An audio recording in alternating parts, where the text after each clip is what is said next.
fodho bendera ma UDA bang' Andrew Madime yudo loch kaka gavana manyien ma Taita Taveta.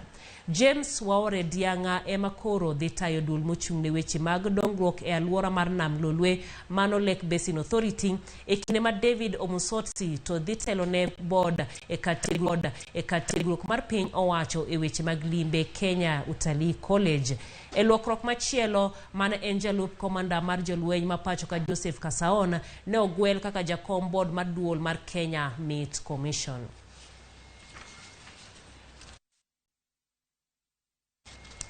E kinde ma piny mangima yango odiechieng' choche, piny Kenya pod thuthni kod bedo kod choche moromo ka gwenge mamoko to oganda pod tiyo gi yore mok ber mag konyruok kaluwore gi nok mag choche.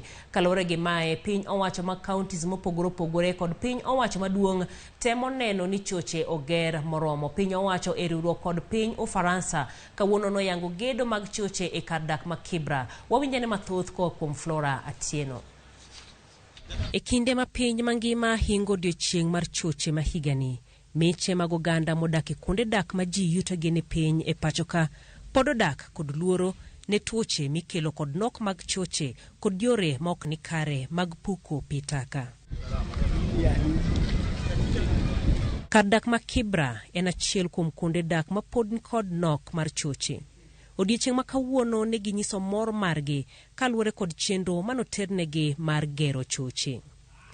Piny owacho mamalo e riwruok kod piny owacho ma piny Ufaransa nochako mise mar gero choche ma nengone biro kawo omenda mohewo milion 500. Kane giloso kinde yango chenro mag gedo, jokanyo mag migawo mar pi kaachiel kod piny Ufaransa oyango ni chenro mar gedo makamano geto tieko nok mag choche e kuonde ma ji yuto gene piny kendo nyayo weche ler e kuondego. Whenever you have a facility like a toilet, use it with dignity, because it's also giving you dignity. The financing of this may look small, specifically the biocenters, may look small, but the impact and the benefit it has gotten is beyond measure. I'm impressed because this facility, which I think is top-notch, because you do have biofuel, you have sanitation, and you have community-based arrangements. E county ma Siaya, jopuonjre e skund primar marariw maidore ugwe mar Asembo biro bedo gi fuong'ruok e weche pi tok riwruok mar Rotary International chiwo tangi 2 mag lita 10,000 ne skundno. Jatend riwruogno ero Kizito Omolo nowacho ni chenro no geto duoko piny thagruok mag jopuonjre mar manyo pi kendo bero somogi. Bende, omedo ni jodak mawuok alwora ma skundno biro yudo konyruok kuom choche manyasani mag ekosan ma riwruogno chano gero. The beneficiary of the community are parents in the school, so which means that they have pre-paced learning there. And in the same school, because it's a WASH program, we are constructing, currently the work is ongoing, we are constructing 6 latrines in Sato, the new design by the Ministry of Health. 6 latrines for the girl child. We are supporting also 4 latrines for the boy child. Director mar thieth e county Masaya Kennedy Orwenjo ne orwako chenro mar jogo ma bende siro weche thieth kaachiel kod lere county no. Bende nokwayo jodak mondo sir gedo mag choche kowacho ni tuoche kaka nyaldiema osedok piny e county no chakre higa 2014. We've been told the theme for this year's World Toilet Day to be making the invisible visible, which states that by 2030, achieve access to adequate and equitable sanitation and hygiene for all and end open defecation, paying special attention to the needs of women, girls, and those in vulnerable situations. And this aims to ensure that everyone has a safe toilet and no one practices open defecation by 2030. Jochiw thieth e kaunti ma Vihiga bende nowuok oko mar gero choche ne moko kuom jodak ma Maragoli ma Milambo kaluwore ni gwengego nitiere kod nok mag choche ka oganda onyiso morgi ne chenro makama. Changamoto yetu ya tengeneza choo. Siku ya kwanza mwanzo tukianza tulikuwa tunaona maajabu. Mtu anatoka na jembe kwa nyumba, anaingia kwenda kuweka kinyesi kwa shamba. Na unajua kuweka kinyesi kwa shamba iozi, hiyo ni magonjwa. Sasa tumejaribu tumeongea nao, wengi wao wamejenga choo. Sasa ninafikiria tukitembea huku south, sana sublocation, kila mtu ako na choo yake. Na tuko na furaha, tunajivunia. Unapata kwa kijiji au kwa boma. Kwa boma unapata choo moja hivi, tunahimiza mkishare haina shida. Lakini hapo nyuma walikuwa wamefanya mzaa. Ukiwaeleza choo wanaona ni kama unawasumbua. Lakini vile tuliwaelimisha tukawaambia umuhimu wa choo, watu wetu walisikia na wakafuata amri zetu. Sasa nilishukuru ila hawa mama walikuja, nikaona wamefanya kazi nzuri. Kwa maana mimi singeweza. Na unajua tu kwenda choo na mzee kwa boma ya mtu kila saa, hata mimi mwenyewe nilikuwa inabidi ningoje usiku ndio niende kwa choo. Ndio niende kwa jirani. Sasa mimi nilishukuru wakati walikuja akanifanyia hiyo kazi. Ni wasamaria wema. Tend boma ma Kisumu kotene gi kod jatend boma no Abala Wangano tima pedha ne kuonde luoko geche matiyo kuonde moko puodhi kanyakla kod bache ma oketo ragenga mag koko ma itok miyo gi seche 48 mar neno ni giluore kod chik mag boma no. James Okoth nigi mathoth.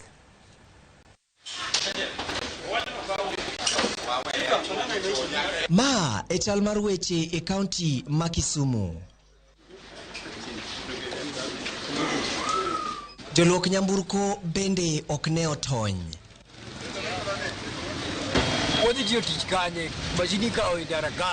Apedhano en mabiro neno ni weg luoko nyamburko oluore gi chike mag boma kendo oluoko kuonde moket tenge ni weche makamago ka joma moko bende omisiem. Next raid en mar ng'iyo ni kanisni mage mapod ni mbele gi timbego. Nwasewinjre mwasarado gi jo kanisa. Nwalemuru e yo modimbre, walemuru e yo man gi kwe mondo joma bende odak mochiegni gi kuonde molemego obed gi kwe. Ne wachiwo notice ni joma bulo oduma lak ndara, joma tede lak ndara, chwako gande lak ndara, tedo chapate lak ndara, chielo reche lak ndara, gigo mondo rum.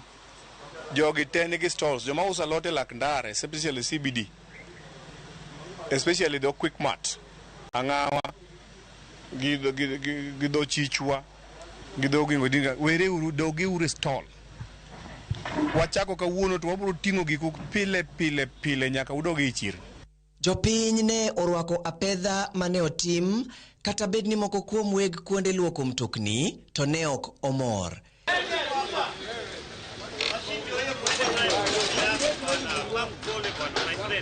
Ka kuonde mamoko to ne orwakgie kendo miyo gi thuolo mar tiyo tijgi.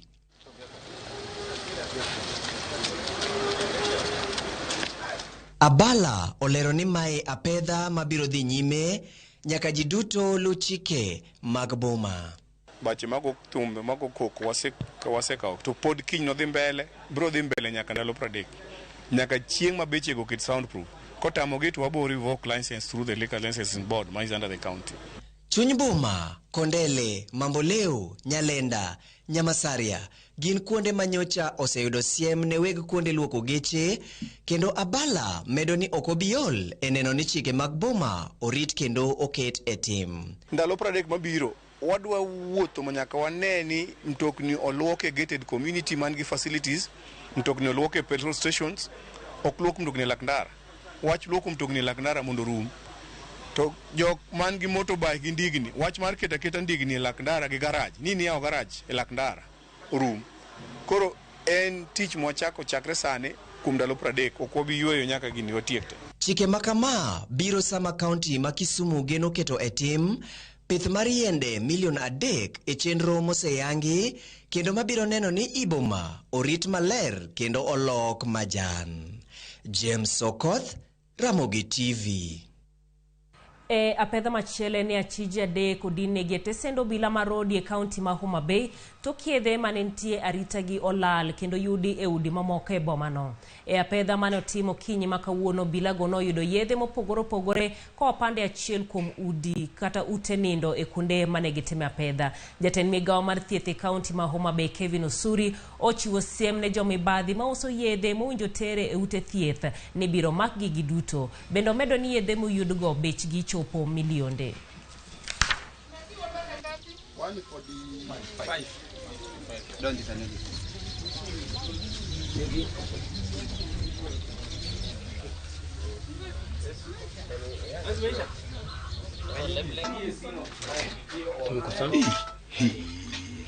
We moved in with speed and the police have been very helpful to us. You can see the DCI have swarmed the place. We have so far initially counted at least 145 cartons and much more still being offloaded. So we estimate that they could be in the neighborhoods of more than 200 cartons. So I want to categorically state that these drugs were not stolen from our health facilities. These drugs were stolen on transit to our health facilities from the warehouse in Meds, and they were headed to our health facilities. And of course, as I've explained, they were diverted. I want to send a very strong message that Homa Bay is no longer the place where we will condone theft of medicines or of supplies. That history is behind us, and we will not accept. Erokamana inyako medo manakete weche manyien mag OIMORE ineno kendie jakamolo kawuok Karungu iwacho ni erokamano Ramogi TV yudo makare au manyatiengre kantiere seme kochola kagwel beach wacho ni moro kaka Ramogi TV cholo no weche manyien erokamana ya jakamolo ibende iwacho ni yudo wa eyo makare. Ramogi TV neno malere kantiere ringa gi jaoda kanyakla kod nyithinda Paul kanyakla kod Frazier erokamana inyako otego duto gimedo mana donjo kawadhie yweyo machuo kawaduogo wadhi nyime kod weche manyien kanyakla kod chenro mara mene wacho.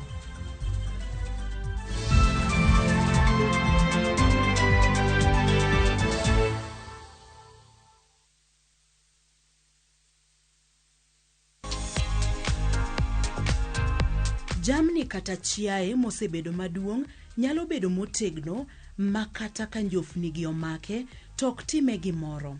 Kata kamano, moko kuom kit njofni gi nyalo duoko piny yuto mabiro kata ma ikelo kuom chiae ahinya ka chiae ochako bedo kod paro mar achiedh nade.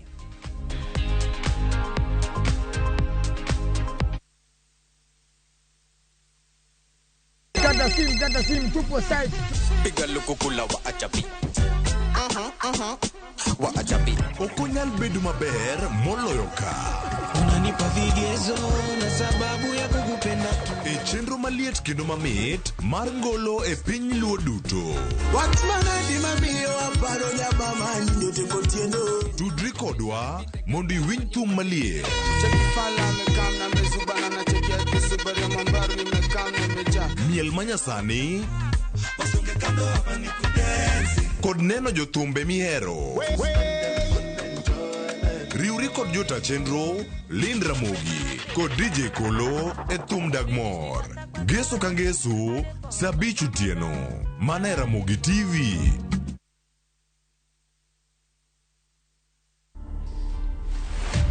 Hello, my name is Rahama Mathamia and I am the current Miss England 2021/2022. When I won, there were a lot of people that were upset because it just didn't make any sense. You don't look at me and think I'm representing that nation. I was telling my family, it's nice to see yourself and your own people. But when I get Swahili, you understand, they understand the culture, the heritage, nakula chapati, na stew. I'm British, but I'm also Kenyan. To watch this story and more, download the Citizen Digital app today. Kenya's #1 app, Citizen Digital.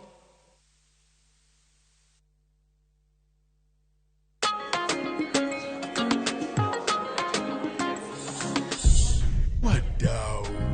Najua kuwa mnaweza do more na direct line. Do more. Sasa mnaweza mkakava mali na bizenu zote kutokana na risks tofauti tofauti. So unaweza cover hardware yangu yote hadi stoko iko nje in case ya wezi.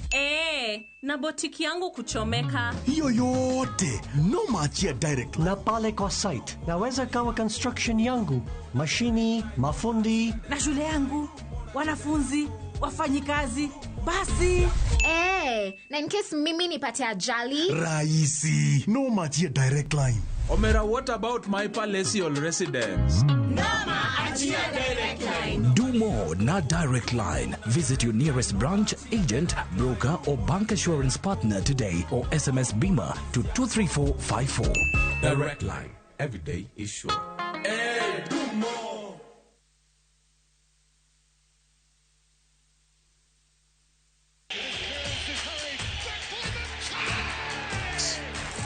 Have doodles taken over your home? Hey, I need to suck your blood. Get Bolt and get your home back. Unlike other insecticides made from toxic synthetic pyrethroids, Bolt is made from 100% natural Kenyan pyrethrum, making it gentle on you but deadly on flying and crawling insects. When doodles strike, stop them dead. Bolt insecticide, gentle on you, deadly on doodles. Get Bolt insecticide today. Collect fare kwa boda au matatu ukitumia ViewPay cashless na uqualify for bima ya 100,000 shillings pamoja na medical cover ya 20k na permanent disability cover ya 100k kwa 5 bob pekee. Dial *236# today to start using ViewPay cashless.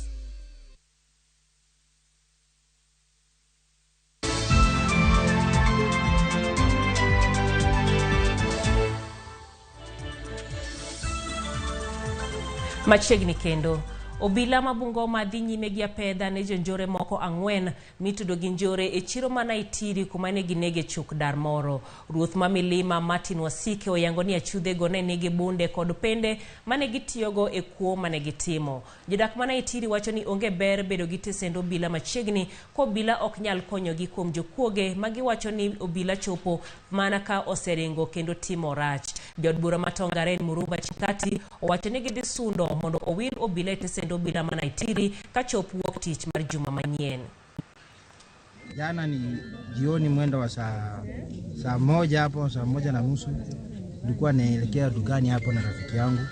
Tukasikia kijana analia, anaiza wezi. Tukakimbia hapo, kufika hapo walikuwa kwa plot hapo juu.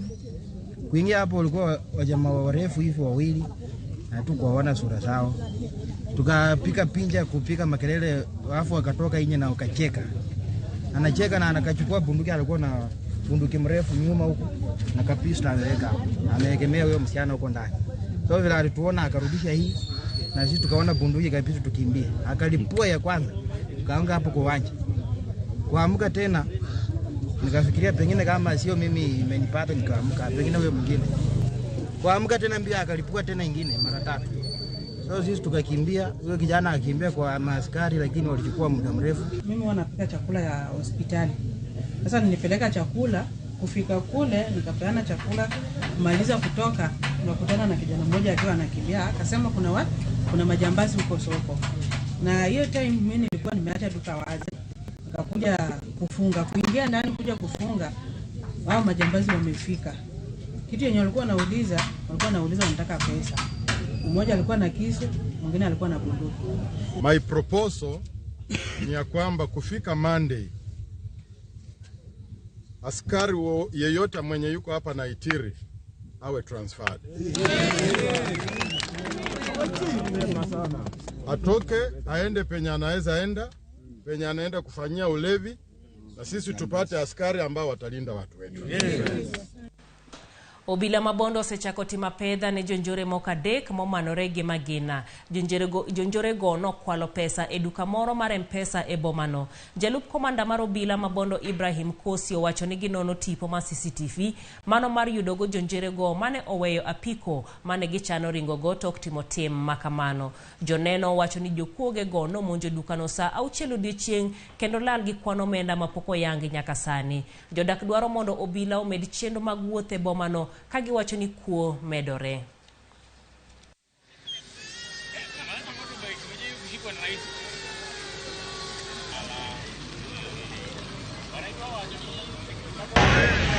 Kwayo sirikal mabondo ni mondo yie konyo nikech security mabondo ka osebedo marach. Dhani maji oyai magi mimaji wakia. Odiochieng' alanga magi mimaji be tamo wang'wa. Jogi maji jogi nego ji. To sirikal nitie to ling'aling'a. Koro rumo mi joma mayawagi thuolo no polis mondo bi owuog oko magana ka polis mana je ka giseng'ere gi rahia kabisa to mondo mi owilgi mondo kelo mawelo mondo dil gi jogi thoroughly. Wadwaro ni mondo security mabondo obed maber nikech waol gi security marachni. Jogi sani ga piko mar 150 gi abich. To jogi biro marach mondo ka kochopo gotieno gimoro sa achiel sa ariyo kama ipo mana ka japiko kali giloro jomoko gi chien to jomoko nigi mbele to ka gibene ni ng'ato loro customer ne bene to jogo vamia jogi goika. Koro kara sani godiochieng' sani jogo sadonjo kama gisemayo ji. Jalup Gavana ma Kakamega Ayub Savulo seyo bila kaluwore kod nek masik timore county no ahinya tok nek japuonjre e katiegruok ma Masinde Muliro University. Kowuoyo tok jopuonjre ma Masinde Muliro bago ng'anyo, Savulo kwayo obila mondo med timo pedha ne jonjore kod neno ni johala gi jodak owinjo rit makare. Nyaka sani owacho ni achija 18 osemaki kokwayo mondo jopuonjre go ochopi ogol neno e doho. Omedo ni onge mar tije kod yuto osenyayo weche mag njore e gwenge makono.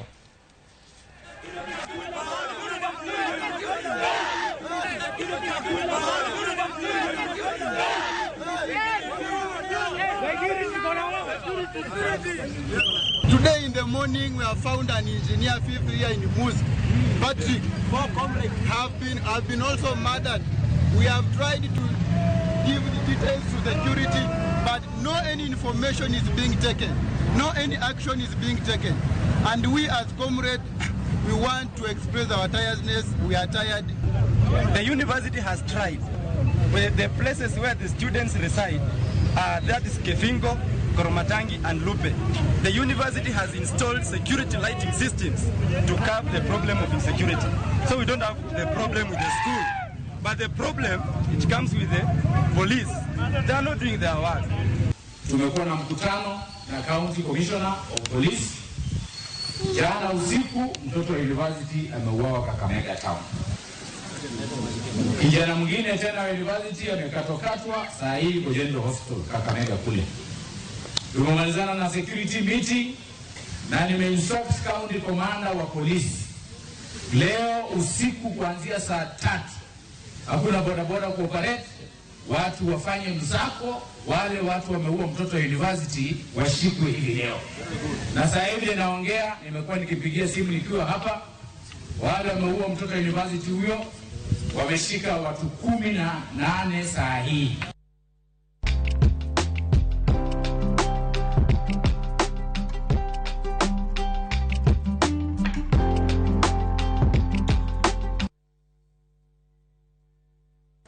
Machiegni e chenro mar mine wacho kama okwongo kapok wadonje twakwa to wamenyo mine ma osetimo maber e jumani. E thuolo mokwongo nyaka ne tuke World Cup chakre e higa 1930, mine koro yudo thuolo e tayo tuke mag World Cup e tuke machakore Qatar. Mine adek oyier bedo referees, kama moko adek bende dhi bedo jolup referee. Stephanie Frappart mar piny France ma jahigni 38 notayo tuke World Cup mar mine e piny France e higa mag 2019. Salima Mukansanga mano ma jahigni 34 ma japiny Rwanda notayo tuke Africa Cup of Nations ma higani ka ipare kuom chiwo yellow cards 6 e tugo e kind Zimbabwe kod piny Guinea. Yohimi Yamashita ma jahigni 36 wuok e piny mar Japan ne otayo tuke Asian Champions kod tuke mag USA kanyakla kod Sweden ma higa 2020 mano mag Summer Olympics. Jolup referee gin Neuza Bak mar piny Brazil, Karen Diaz Mediana mano mar piny mar Mexico kanyakla kod Catherine Nesbitt mano mar piny mar USA. Mago kanyo mine adek kata mine 6 ma bende ogoyo kanyero kata ochopo e tayo tuke mago mag World Cup kaka referees kanyakla kod jolup referee. Ka odhi twak kwa mano makawuono eni okinyi gi odhiambo ywak igolo ewi arita kwe ma onjaore. Gino mane ochako e bombe madongo pacho ka osenyare e thoth gwenge ma pacho kae. Mamedo ji luoro en kao ngima joma jonjore go kwalo ka gitiyo gi bonde kanyakla kod pende. Ywak bende osegol ka isundo obila mondo med kaso arita kwe. Ang'o momiyo njore omedore pacho ka? Ang'o minyal tim mondo tieke? Wato kod Fatuma Nyerere mano mar Winam Social Justice Center e twak machalo kod amendie ka entiere achiel kachiel e studio wa mano ma Kisumu. OIMORE Fatuma machiegni e Ramogi TV. OIMORE. Erokamano ahinya kuom riwri kodwa e odhiambo machalo kod amendie. Ineno ripode ma bende ogol kanyo e gwenge mopogore pacho ka kaluwore kod weche mag arita kwe. Ang'o momiyo omedore kaka entiere sani? Gimomiyo arita kwe omedre nikech ngima oseidho malo. Gik moko bechgi oseidho malo ahinya. To yore ma pesa osebedo matin. Tije osebedo ka onge kuom especially youth. Vijande matindo tindo gionge gi tich, gionge gi yore mar tich. Koro gineno ka solution ma ginyalo timogo en timo anjore ka ginyalo yudo kaka ginyalo bedo gi ngima maber kata kaka ginyalo survive. Ng'eni emano ero ka iwacho ni weche mag kata njore mag bende medore gin kaluwore kod weche mag onge tije. Aneno ka jotelo mamoko bende wacho weche makamago. Ang'o momiyo sani? Ang'o momiyo nikech bedo ma onge tije en gino ma wawach ni osebedo. Ang'o momiyo sani koka giwuok oko ka gidonje e weche mag njore? Aparo ndalo mokalo kanyo ni wan gi issues mar politics. To koni ne wawacho ga ni giyuko jamna. To sani wach jamna oserumo. Koro kuma ginyayuko jamna to onge. Koro ka onge jamna sani gineno ka emomiyo koro timbe mar njore no osemedre ahinya. Then one gi issue mar unemployment mar youth. Ka onge employment emamiyo samoro youth donje timbe maricho richo go. Eka ginyalo yudo kaka ginyalo yudo pesa. Koro there is that gap ma ni wa politics kuma ne giyudo ga pesa handouts kum politicians to sani waonge gi handouts go. Koro nyaka gimany other ways mar yudo kaka ginyalo survive. Ing'eni Fatuma bende gima medo buogo jopiny en kaka gitiyo gi ang'eche, gidonjo gi weche kata ka gikwali to gidwaro ni mondo gihinyi. Samoro bende ng'enyne bende sani koro gineko kendo giweyo gi ji hinyruok ma modhuro. Ang'o momiyo wach mar hinyo jini bende donjo e sama gitimo njore go? Sama gitimo njore go gitiyo gi drugs. Gitiyo gi drugs ma osebedo ka yudre e gweng, especially in the slum areas. Wan gi drugs mang'eny ma sani are accessing to the community. Kata cocaine wan go, kata heroin wan go, ginjaga ma kawaida ma wase ng'eyo nitiega. To samoro be gimedre gi madho kong'o mang'eny, ma kong'o molos marach, moken kong'o maber ma Kenya Bureau of Standards ose puodho. Koro emomiyo ni ka gimedo gi gik maricho go, omiyo gitimo anjore to samoro kata gihinyo ji nikech they don't even understand themselves. Gikiare ni gin jomage nikech after gisetiyo gi yedhe go ginyalo timo gimoro amora out of ginyalo kata neko, ginyalo kata hinyo ng'ato nikech gineno ka en dhano. Koro yedhe go ema ketho pachgi to miyo gineno gitimo timbe aina go gihinyo ji kabisa. Nyerere e konde mamoko bende ntiere wach miwacho ni bedo ni kata obila ma pacho kae ntiere kaka sani ok kao kata ok oketo maino margi ahinya e weche mag kedo kod njore madhi nyime sani. Mae dibed ni en adier koso en ang'o motimore momiyo iwacho ni obila ok oketo maino gi ahinya? Where what ne obira temo, to kata ka gitemo, we also have structures within the community. Nikech wachako gi nyumba 10. Ka wachako gi nyumba 10, one gi elders be. After the elders, one gi community policing ma link the community and the police. Koro jogi onego negi med strategy nikech as time goes jogi be med strategies mar timo njore. So security teams also are supposed to innovate strategies maginyalo advance on how ginyalo harness issue mar insecurity. Nikech jogi koro gibiro gi system gi strategy machielo. The security instruments are also supposed to invent other strategies maginyalo tieko kata reduce the issues of insecurity.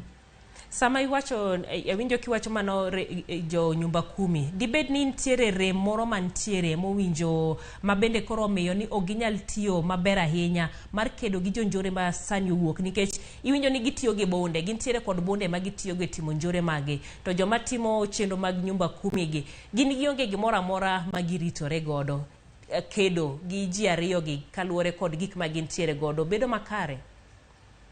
Mano tena adier.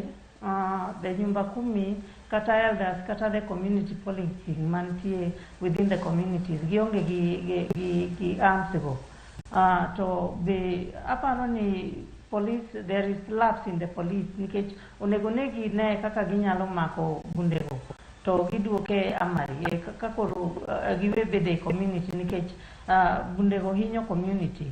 Then there is the issue of bundego jogo golo kanye donge nyaka bed ni giyudo kuom police go makoro ginyalo yudo bunde ma gitiyo go timbe maricho go.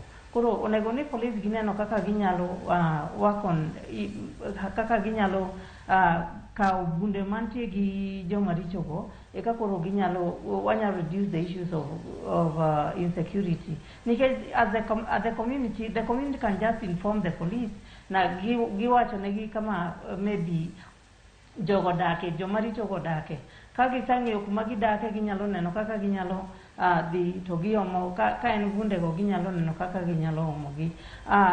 Joma timo njore gi gin nyithiwa gin joma wan go e community to the community knows where these people are. Koro onego negi ni the police information gine kaka wachak luwo from there wane ka wasemiyo the police report pogi kao step koro wane the other issue the other step wanyakao ka gigo poko ka amsigo poko bedo recovered.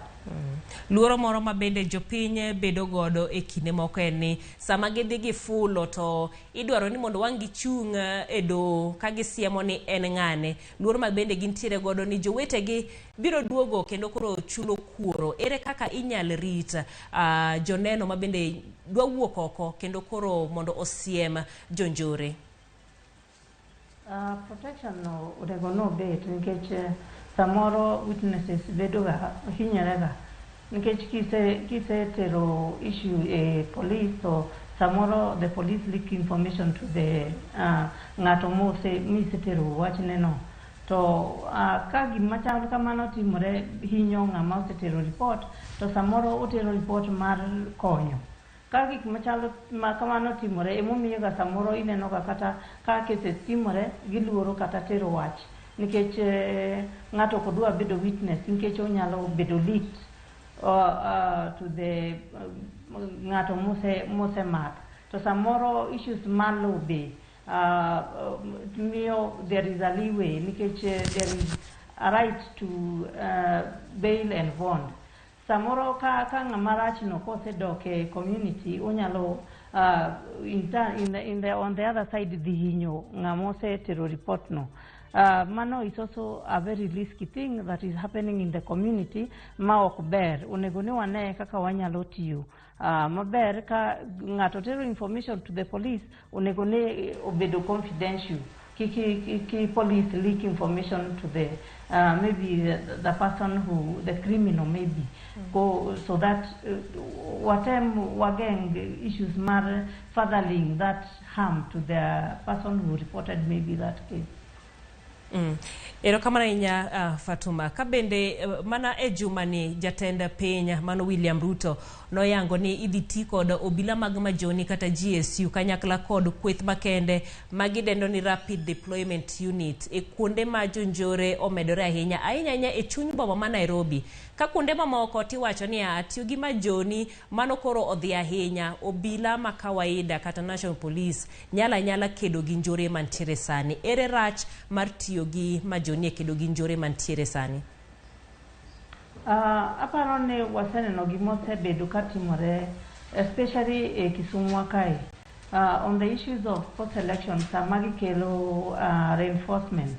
Samoro gitiyoga gi majoni go. To majoni aparo ni gin joma kobedo trained wach issues mar bed gi communities. Samoro gikia kaka ginyalo approach gi, and that is why wayudo ka wan gi issues, a lot of violences ka wayudo ka jogo biro in the community. Jogo samoro gikia kaka ginyalo coordinate gi ji. It is different from maybe the police service mo sebed ka tiyo gi jo communities. Ging'eyo kaka ginyalo handle gi, to ging'eyo kama ginyalo donje gi force, to ging'eyo kama ginyalo donje gi issues, maybe even dialogue sani watiyo gi issues mal dialogue with the police. Koro mano is the difference that I think on the training. Majoni osebedo trained yore opogore gi the community, gi the police service. Erokamano ahinya. Koro kawatieko gima maduong' mabende jopiny penjore to koro ang'o mowinjo bed ne gitimo, kenge mage mowinjo bed ne gikawo ahinya. Ing'eni sani koro ji dhi e sikuku mar abura mano mar Christmas, to e kinde gi bende iwacho ni nitiere kaka weche mag njore medore ahinya kuo mag udi. Jopiny ting' mane winjo bed ne gikawo, ang'o mowinjo bed ne gitimo? Aparo ni onego ni gine kaka ginyalo recover the armory. The arms mosebedo gi the criminals or the jojore mantie within the communities. Kagi nyalo recover those armory. Then issue of confidentiality, nikech aparo ni wan gi structures ma can also be of help on issues of security. Kawang'iyo ni from the nyumba kumi, wadhi community policing, wadhi wan gi elders manyalo be konyowa tero information on how jogo nyalo bedo ginyalo mako gi to giter gi e court. To ka gisetero gi e court ginyalo dhi kata odhiero kata jela. Kuma ji nyalo bedo gi relief mar issues of crime ma happen sani. Aneno kedi ka ng'ato bende penjo kiwacho wach mar onge mar tije ahinya ne rowere, ka bende opime kod apedha ma bende otime boma ma Kisumu, kuma bende ni loro kuonde luoko geche ma iwacho ni magi miyo rowere tije, to kako loro kuonde makamagi dong mano dhi medo weche mag njore. Aparo issues mar improving the Kisumu city has also affected issue mar security. Nikech yudhe mang'eny notimoga tij matindo to tijego kose lor kata kasani gimedo lor tijego. Aparo ni the issue mar insecurity dhi rise. Nikech jogo onge kuma gidhi tiyo. Ka washes oseloro, koro sani nyithindo yawuoyi mane tiyo e kawash gidhi tiyo kanye. To ng'ato samoro en gi dhako to maybe gi nyithindo ariyo gi nyithindo matindo. Koro ere kaka onyalo yudo kaka familia ne survive, kaka familia ne nyalo chiemo. Emomiyo ni ineno ka issues mar insecurity bro rise. To sani wachako winjo ni issue mar kazi kwa vijana osegol, onge kazi kwa vijana kendo. Koro kuma vijana go bro dhiye en mana timbe mara njore, kwalo sim kata house breakages bro bedore mang'eny. Ema paro ni issues matimore sani, they are not favoring the youth. Erokamano ahinya. Sawa benda neno ka ochopo e giko mare mana kaka achiel kuom jokedne ratiro mag oganda. En wach mane mogik ma bende inyalo weyo godo jonenowa? Anyatemo wacho ni onego ni wabed gi dialogue with the police service nikech sani there is room for dialoguing with the police service. Wane kaka wanyalo address issue mar confidentiality nikech ka watero report ka police watimo nang'o ginyalo konyowa nang'o kiko ng'atno bedo violated by maybe the criminal ma report oseter. Koro onego ne wane kaka wanyalo discuss issues go, wane kaka wanyalo konyore, kaka wanyalo bedo gi arita kwe man gi kwe. Erokamano ahinya janeno wa mano Kanyero Fatuma Nyerere mano mar Winam Social Justice Center boma ma Kisumu ka waroro matut kata oloso matut e weche mag arita kwe mabende osenjawre pacho kendie kinde ka kinde. Erokamano ahinya kuom tudri kodwa odhiambo mano makawuono.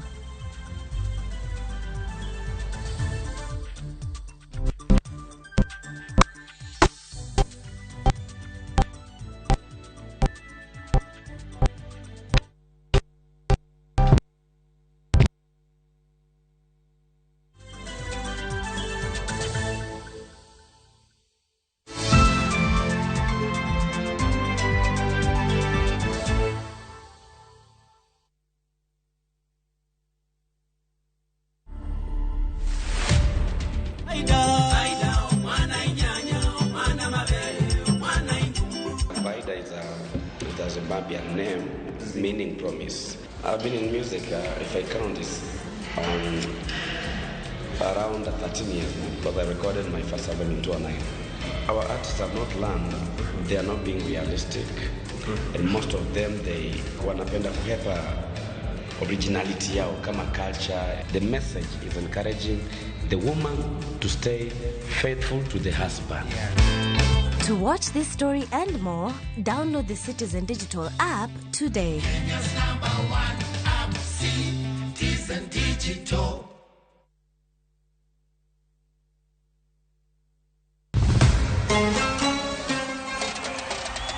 Qatar.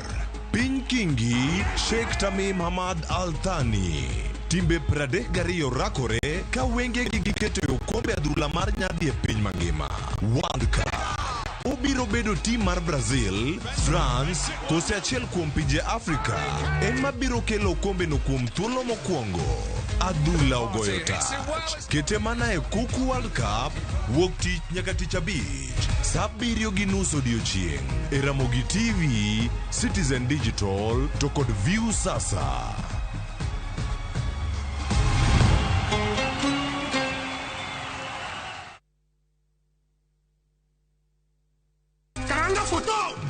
Machiegni nyakwara Ramogi Ajwang' e chenro mar ngoma owake. Wuok tich, wakelo ni ngolo manyien.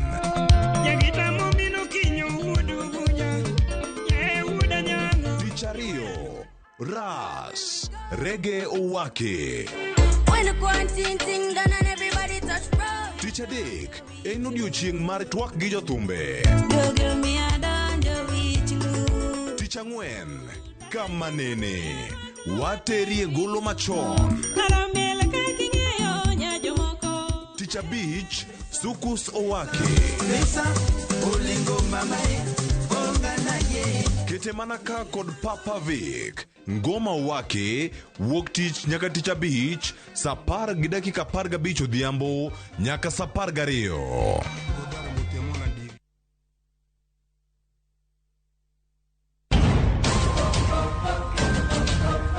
Ngima iye okikore. Samoro rieny. Erokamano. Kawuono biro wacho mana weche mamoro. Ka samoro to iye tek tweta. Ana yie monda tho, yo ka yie mondi tim gik midwaro go. Seche moko jadwar lokore le ma ipedho. Shrata. Jogo mane hiero lokore jasiki maduong'. Nikech timbe ne njore, to kendo jawuoro mapok anenoga. Indiwe mondo thoda kwaywak. Ng'wech en mar manyo hera. Hera mar adieri. Hera ok chiwre nono, nyaka ichiw hera ki yud hera. Dago ngima kendo yudo hera. Ji te mantiere odni oheri ahinya. Thapki, wuok tich nyaka ngeso, saa 2:15 otieno, mane Ramogi TV.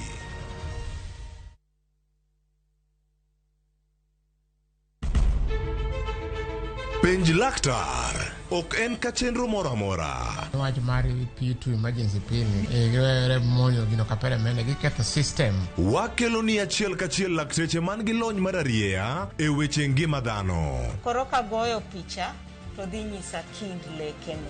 To gipuonji achiel kachiel e weche ngima.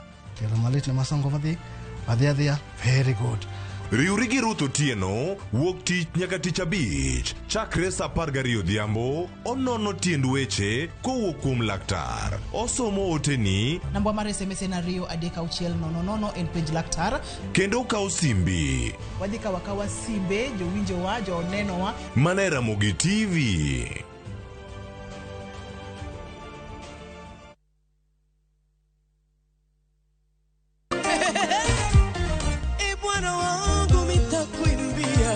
Mano doko pamo, mano doko miel, yae, mano doko pako. Kuom Yesu to duto te nyalore. En chenro miyude mor, en chenro mar loch. Kendo Nyasaye osebedo jakora, to kendo Nyasaye osemiya loyo gik mang'eny.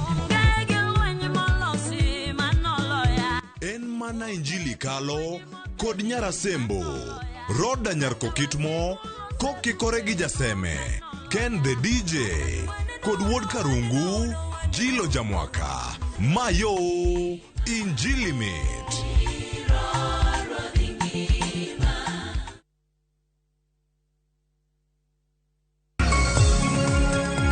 Nyakoromogi Juang, chenro mar rupiny biro ni pile ka pile, wuok tich nyaka tich abich. Chakre sa 12 nyaka sa 5 onyango. Kama wakelo ni weche manyien kod nonro mar gazet. Wakelo nu twak mong'is, twak magero ganda. Chakre rupiny, wakelo nu jolony ka warango chal mar piny Kenya. Kaeto, wadonjo nyaka chenro mar mbaka oromo. E mbakano, watude kod reporters magwa e kor gwenge, e counties mopogore opogore ka gimiyowa weche matuch. Magi duto inyalo yudo achiel kachiel e mbui magwa mag Facebook, Twitter kod YouTube. Tudri kodwa an Sharon Ong'ao. An Cleophas Oluoch. Kachiel kod an Joyce Oduor. Machiegni nikech ma en rupiny.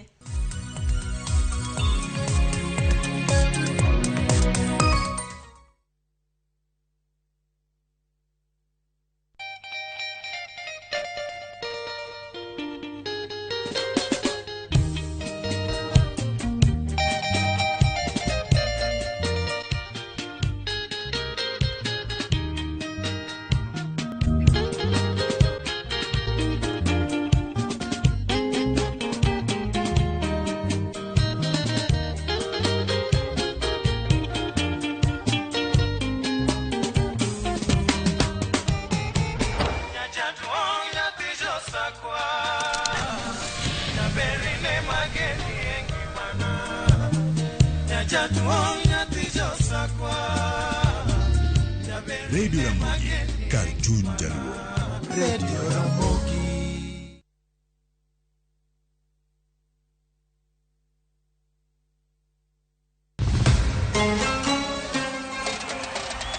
Qatar, Piny Kingi, Sheikh Tamim Hamad Al Thani.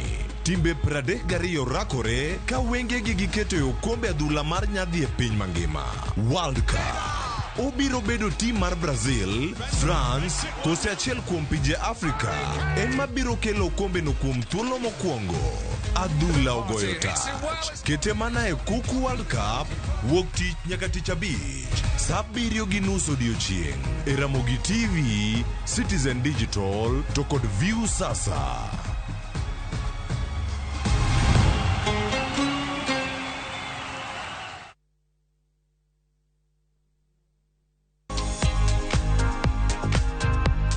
Jamni kata chiaye mathoth imakoga kod okuodo, tuoche mag pien del gi njofni e pap kata kuonde mag kwae. Tong' malokore njofni mag ich dak kendo nitiere lum mag chamo kendo gidonjo i chiaye ka chiaye.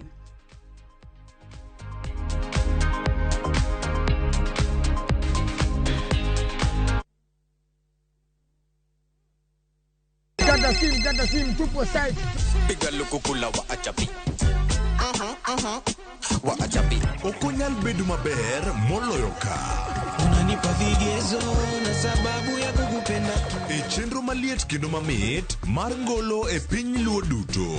Wach manadi mamiyo aparo nyabama nyo tengo tiendo. Tudri kodwa mondo iwinj thum maliet. Chekifala mekamna mezubana na chekia kisubare mambaru mekamna meja. Miel manyasani kod neno jothumbe mihero. Riuri kod jota chenro Lind Ramogi kod DJ Kolo e thum Dagmor. Geso ka ngeso saa 5 otieno mana e Ramogi TV.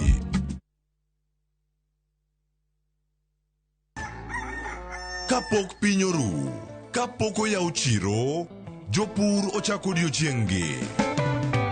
Ng'ato ka ng'ato gi gombo mar kelo lokruok. Wachalo joma timo research mondo mi wakel gik man gi value. Ma ok odewo kama idake kata gima ipidho.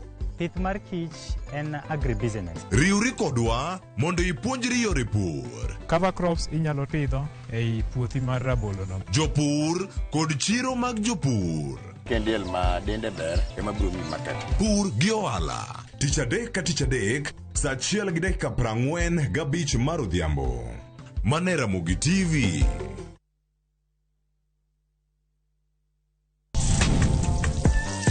Chiemo kelowa kanyakla, ibedo kod paro mabeyo mag chiemo motedni. Karibuni.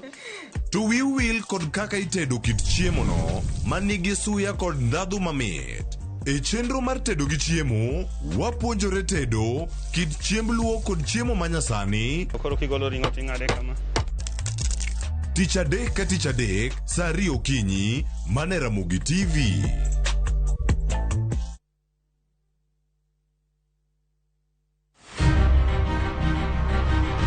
Onyalo bedo nyaminu, osiepi, jaodi, mamani. Agamo nyathina chata tu e bundia. Duto te en miyo. Yo manyalo en miyo mawuok oko gokinyi. En okumba mar dongruok e piny mangima. Kokedo kod gigo mathoth mondo tache orieny maler. Akony rowere. Aero empowerment. Wating'e malo. Molino kikiket mbele. Wajiwe. Ang'ol gi tienda koni. Lakini wiya to ler. Mondo warieny kanyakla e mine nyalo. Mine nyalo kabisa. Tudri kod Stella Brenda Ochieng, tich adek ka tich adek, chakre saa 8. To ibonwa e geso ka ngeso, saa 7:30 odiochieng'. Mana e chenro mar mine nyalo.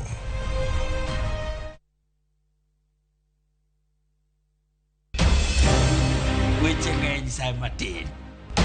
Nyakwar Ramogi. Kaka jokanyana, ere kaka wadhegore gi jogi e yor loso mwandu. Wawinji maler, penjane penjo ma in godo no. Ng'ato kik iluong ni mwashemewa kapok otimo gimoro ma eshimika. Tini jopiny. Wang mbui kae ni wacho ni budget idhi somo ok nyal konyo uchumi masani. Koyot mbele kae. Gimi thuolo mokwongo ni weche mag thieth. Jowa ok thor lao ohala chik. To sane makuru chopo kama ginyalo wache gik machando chunygi. Buch jopiny. Tudri gi jalendo Trevor Mbija, saa 3 otieno, mana e Ramogi TV. Kik bai.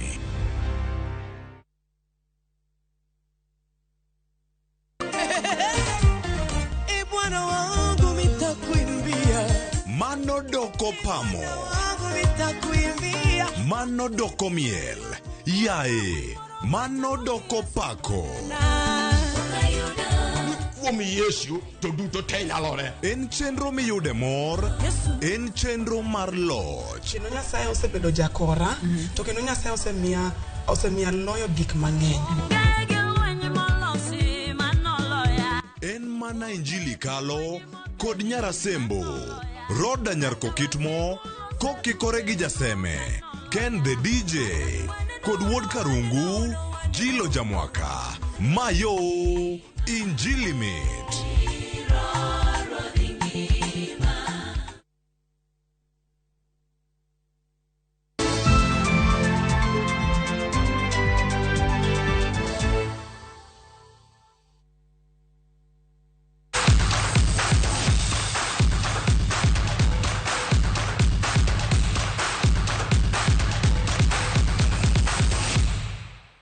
Machiegni weche mag tuke kumanya Kenya Angela Kutoyo chope final mar tuke mag tennis mag World Continental Tour mano bang' loyo jatugo mawuok e piny Ufaransa Caroline Romeo kuom set 2-1 mendi e paw tuke ma Karen e bore Nairobi. Jalochno mar osimbo mar Wimbledon nochako maber chakre e set mokwongo kanoloyo 6-2 kaeto loyo set mar 2 3-6 e set mar 3 Oktono noloyo nyar Ufaransa 7-6. Angela koro dhi rado gi Emily Seabold ma bende noloyo e nus final machielo. Final kiny nobedi e paw tuke ma Karen.